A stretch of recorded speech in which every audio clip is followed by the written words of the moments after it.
Today magsa-short POV tayo. Halika, samahan niyo ako.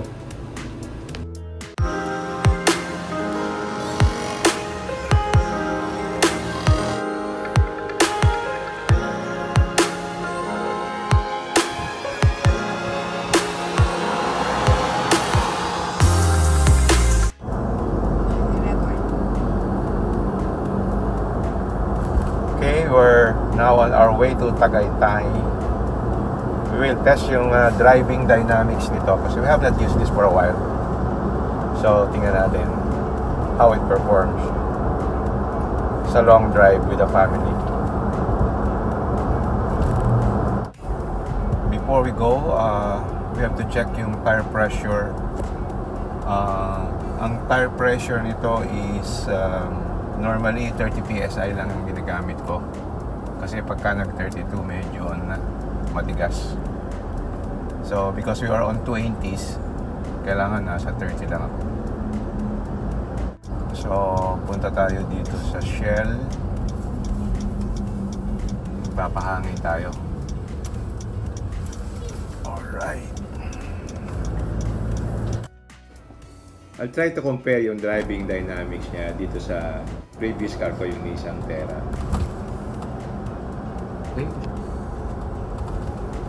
Para may idea kayo kasi kanya-kanya silang strengths and weaknesses.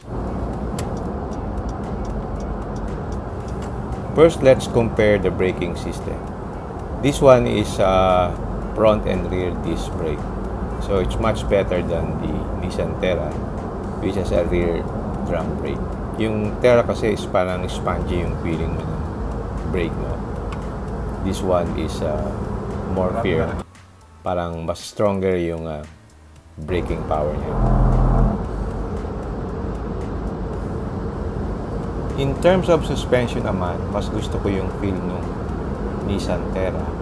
Yung kanyang 5-link suspension is much better than this 3-link suspension. So ito kasi medyo wallowy yung ride.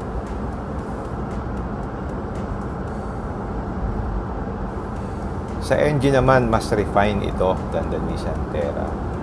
Yung Nissan Terra kasi medyo cluttery yung engine. Pero at high speed, medyo nawawala niya yung ingay. Ito naman, even at low speed, medyo tahimik siya.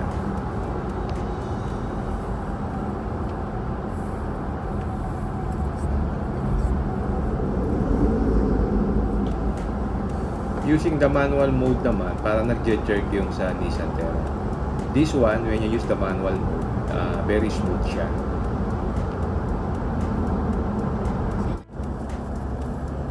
Okay, test natin. You can hear the sound of the tires pa rin. Kasi yung tires ko medyo maingay. Ito yung Monster Terrain Gripper.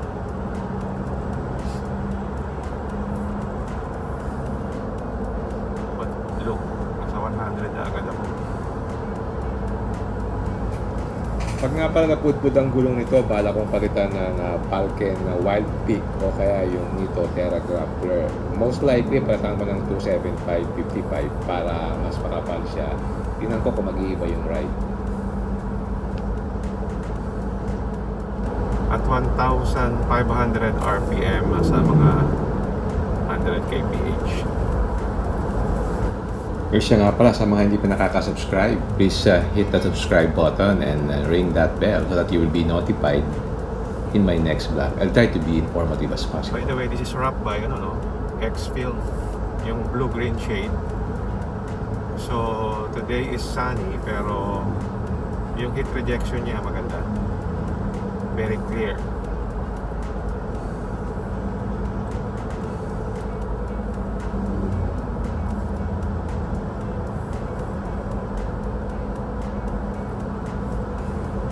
In terms of steering, mas solid ito than Nissan Terra. Yung Nissan Terra kasi may issue dun sa rack and pinion. Ito mas okay siya. In terms of engine noise, ano siya, no? Para siyang gasoline fed, tahimik. Smooth ang shifting ng transmission.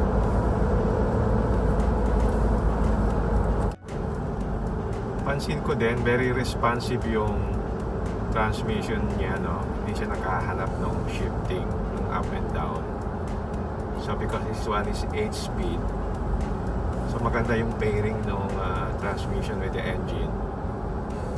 At the right RPM, nagsiship siya. Unlike yung previous car ko, for example, yung Nissan Terra, nagkahanap siya ng gear eh. But this one is smoother.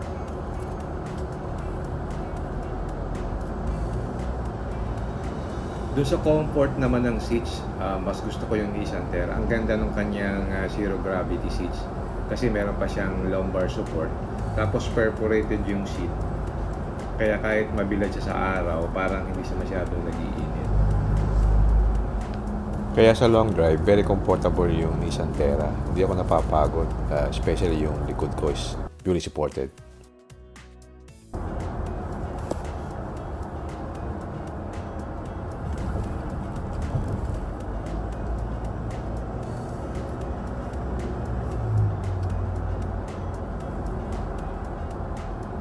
Di ba tayo naka-aircon sa rear?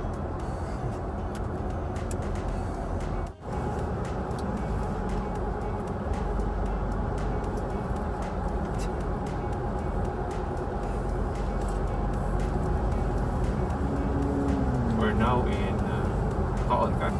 Oh, Ako, Southwoods.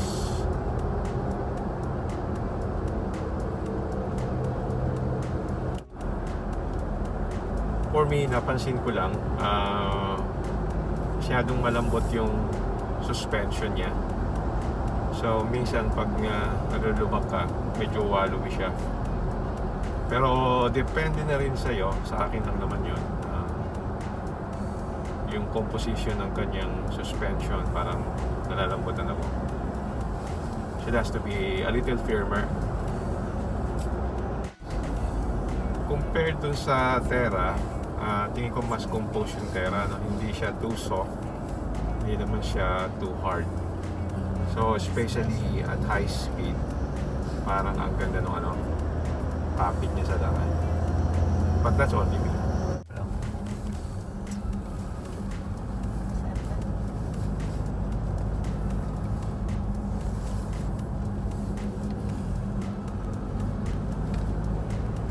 Dito na tayo sa provincial road. In terms of cornering, mas confident itakbo yung Nissan Terra. Lesser body roll.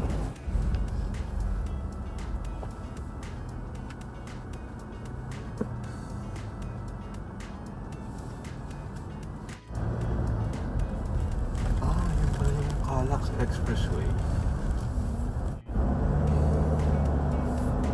We're now uphill.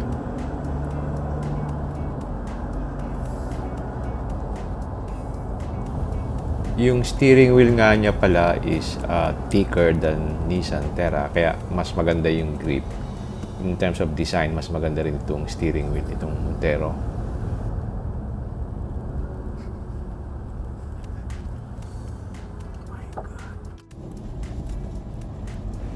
Ang isa pa nga palang magandang feature nitong Montero is yung kanyang auto hold, no? So maganda siya sa stop and go traffic. Yung Nissan Terra wala nung auto hold feature.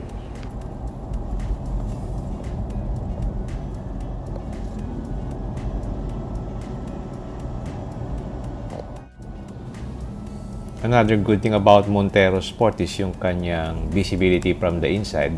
Since manipis yung kanyang A-pillar, so parang kitang-kita mo talaga yung road. And tama-tama lang yung height ng hood.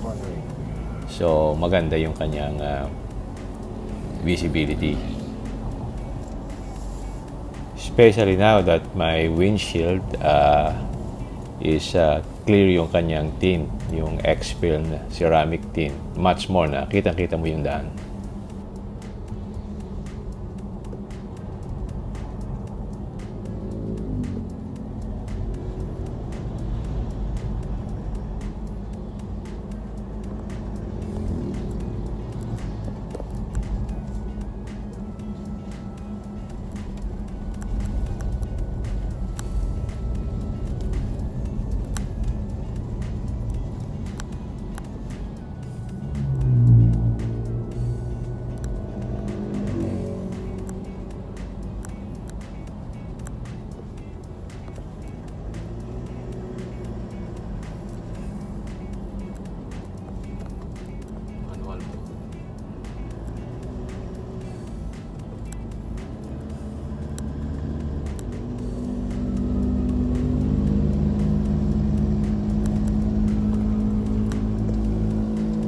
Okay, I'll cut na here. Medyo mahaba na. I'll do another vlog in my next trip. Okay? Alright. If you like this video, don't forget to like, share, and subscribe. Until next time, see you again in my next vlog. Bye!